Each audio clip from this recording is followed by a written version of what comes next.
People ask, where is the truth? Truth is, as the old-timers say,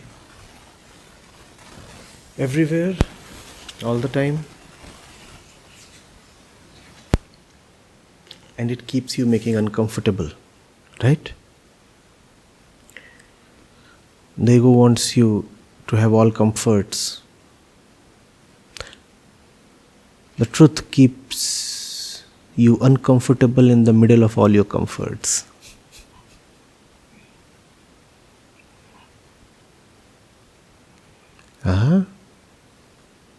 But we had heard that truth is peace, truth is relaxation.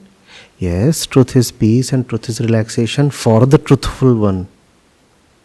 You forget, you always do, to ask that basic question, for whom? Yes, truth is great. For whom? The truthful one. The truthful one. For us.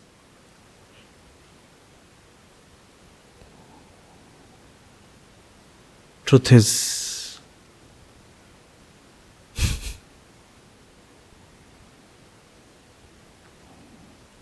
something we want to utterly avoid. Yeah.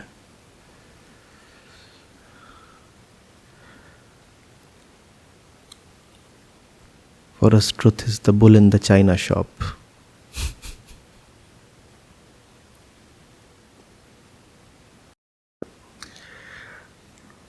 The miscreant.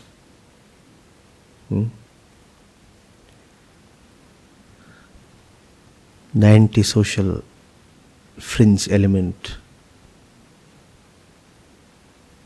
Yeah.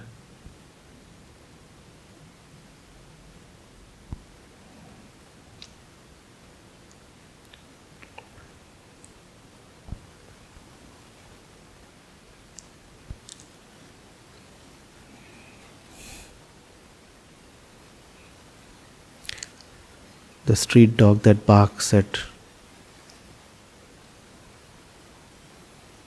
exactly the wrong times.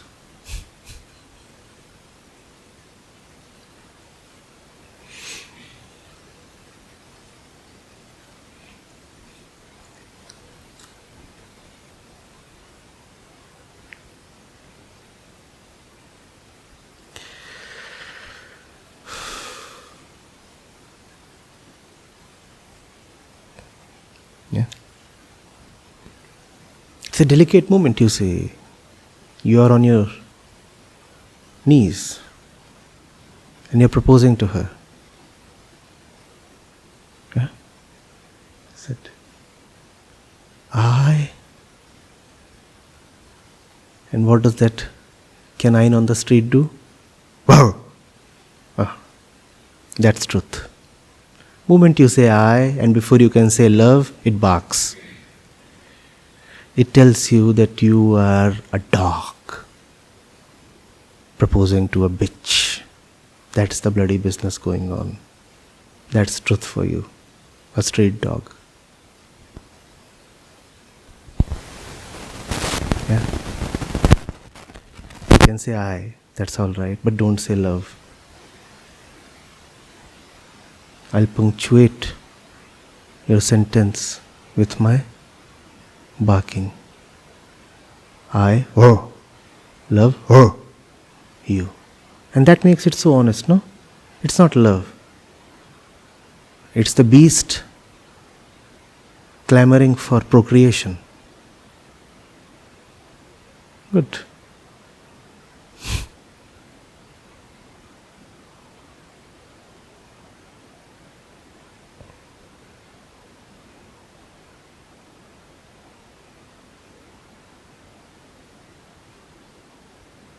You are offering prayers to your favorite deities.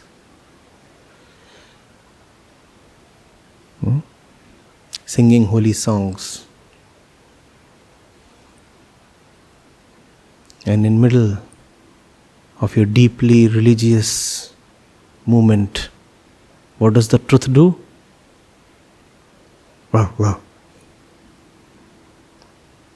And you are all there with the holy chimes and bells and everything else, the entire arrangement.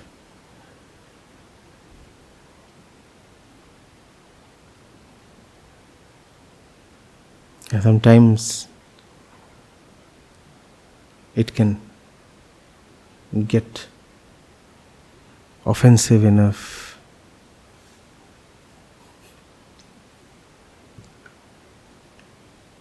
And bold enough to enter your places of worship. And then what do? Oh my God, everything has been desecrated.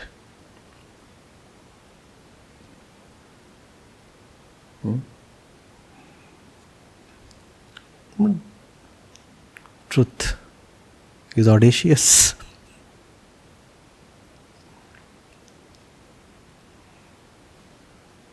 No?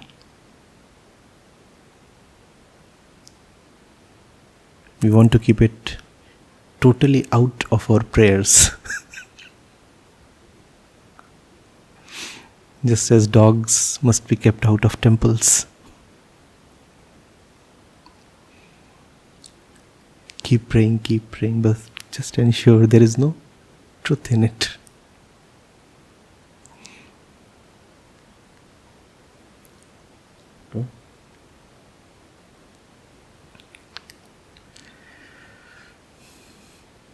Or you could say the truth is like temple bells,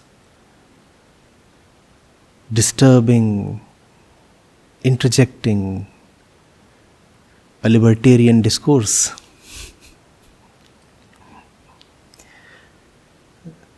The professor is holding forth on atheism.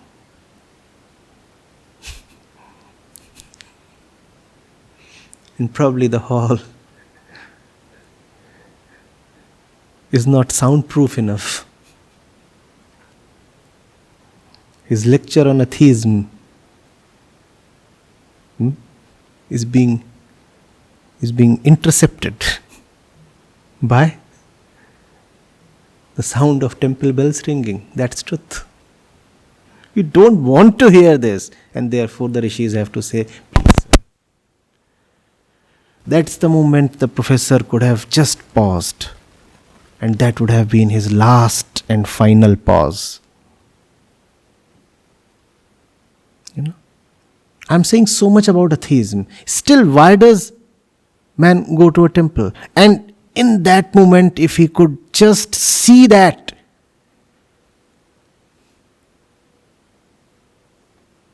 he would have realized what it means to be an atheist and what is the entire meaning of God and godliness. But his ears won't hear the bell. And the bell is exactly what he needed to hear in that moment, and therefore the rishi has to pray, may our ears hear what is auspicious. Otherwise we filter out the truth. You just filter it out. Just when you were to say I love you and the dog barked, could you pay attention to the barking?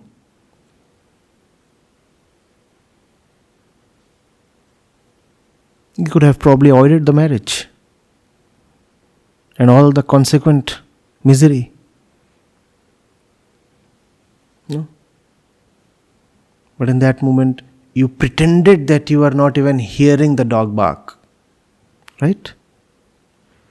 You should have acknowledged the barking.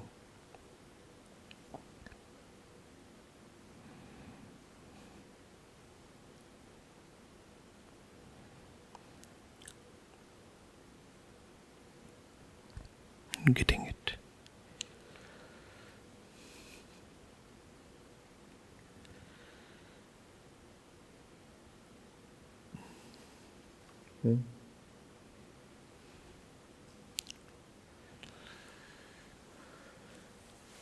You like to keep your house spick and spank.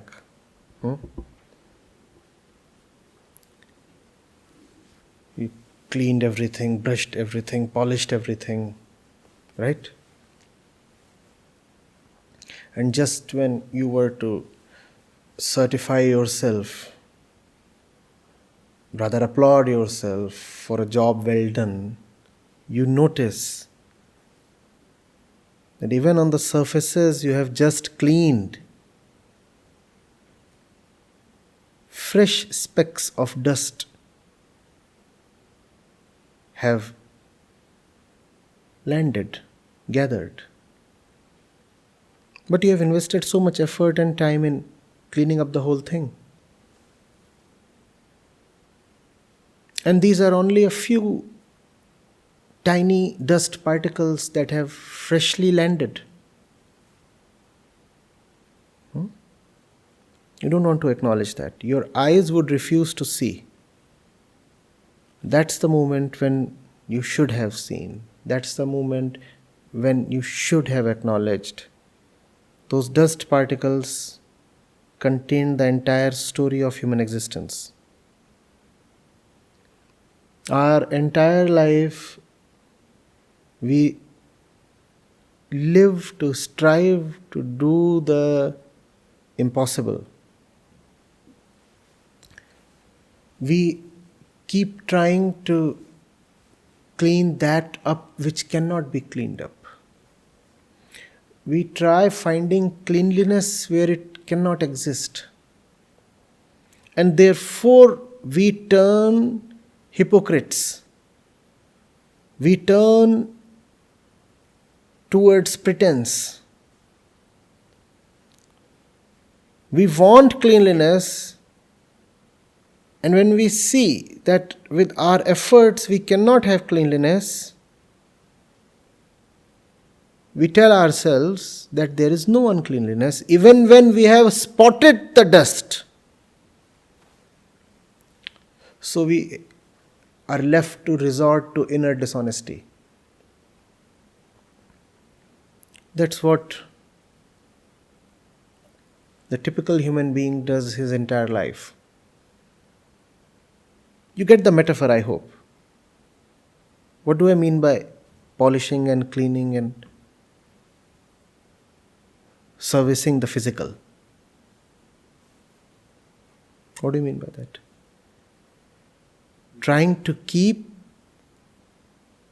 the physical aspects of life in perfection, or trying to find perfection in the physical aspects of life. I have this table, this desk. How do I want to keep it? Absolutely clean. In other words, I am trying to find the absolute in the physical cleanliness of this desk. I am trying to find the absolute. I am saying I'll keep it absolutely clean. You cannot have that. You cannot have the absolute in anything in your life. But don't lie. Don't you want the absolute? When you were cleaning this surface, did you want only partial cleanliness? You wanted absolute cleanliness. You wanted the absolute. You want the absolute in everything that you do.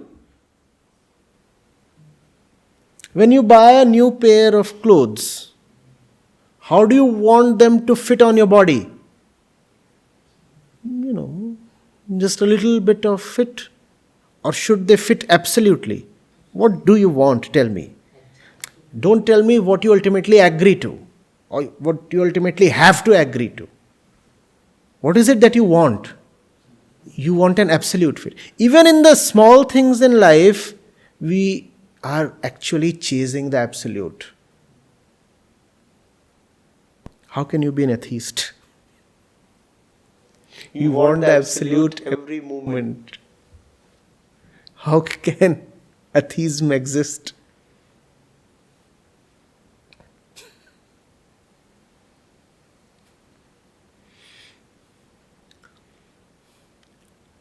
When you drink water, do you want your thirst to be quenched by 85%? You want your thirst to be absolutely quenched. That's man's inner quest for the beyond. That's the essence of all religiosity. That's spirituality. And therefore,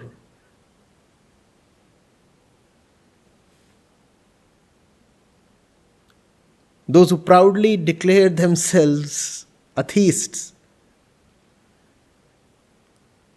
are not really saying that they do not know God or believe in God. They are actually saying they do not know themselves. If you know yourself, then you will know your thirst for the absolute. And I say that is the center of all religiousness.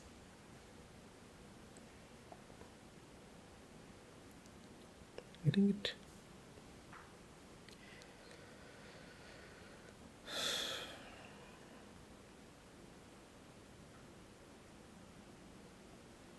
When you have a relationship, do you want to be half satisfied with the relationship? Again, don't tell me what you get in the relationship. Tell me what is it that you want from the relationship. You want absolute satisfaction, which obviously nobody ever gets. And in spite of not getting it at one place, we keep searching for it at 1,000 other places, 1,000 other moments. Getting it? Why do we have to search so much for it? Because when we search for it and actually comes to us, we block it away. That is the ego in action. Search for the absolute. And when the absolute comes knocking, comes calling, comes in front, the ego blocks it away. Go away, go away. And then the Rishi has to pray, may our eyes see the auspicious. In other words, may our eyes not block away the auspicious. It will come, but you will block it away. Its embrace is just too tight. You are not used to being hugged so lovingly.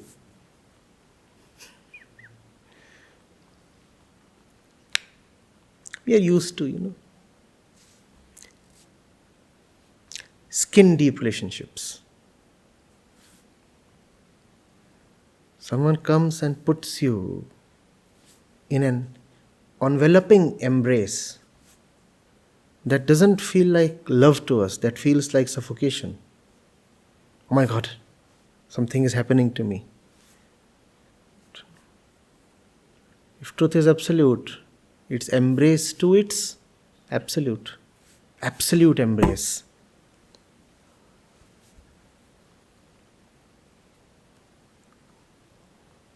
The ego starts yelling and squirming. Please, please leave me, I can't breathe.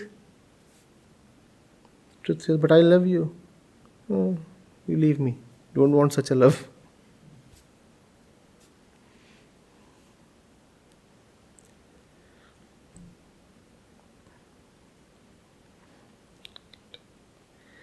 The entire spiritual process is not of attainment.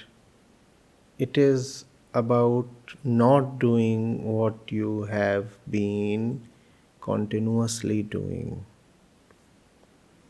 Don't have to search for the truth. Just don't block it. What was that quotation we put up in MDT? First one in Rishikesh? You don't need to chase from, just stop running away from it. Don't chase the truth, stop running towards falseness. Stop running away from it.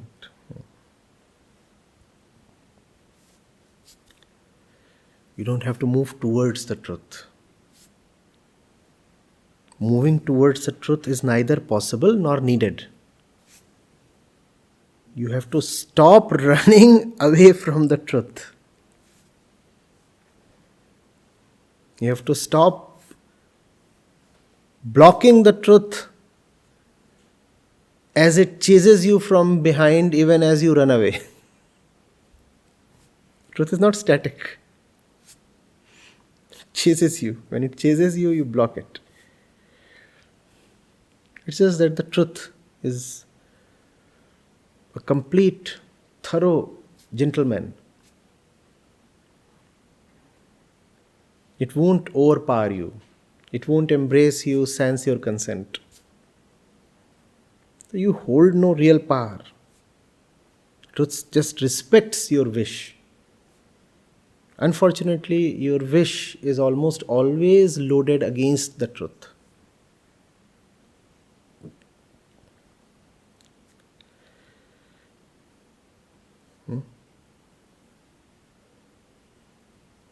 Can you imagine? A giant standing in front of a kid.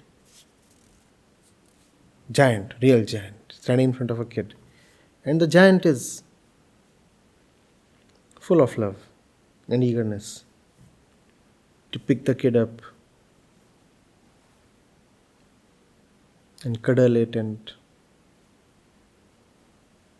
kiss it. And the kid is utterly afraid. And the kid is saying, no, don't touch me, don't touch me. You'll do bad things to me, you're so big. I've never seen something as big as you. All my friends are my size. Surely you are evil. Because my friends are good. If my friends are good, then goodness and our tiny size go together. You are so big you cannot be good. That's the logic.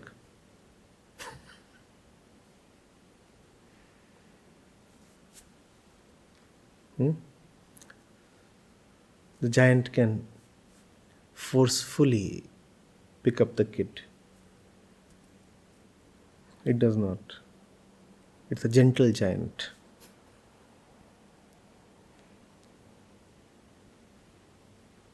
It waits.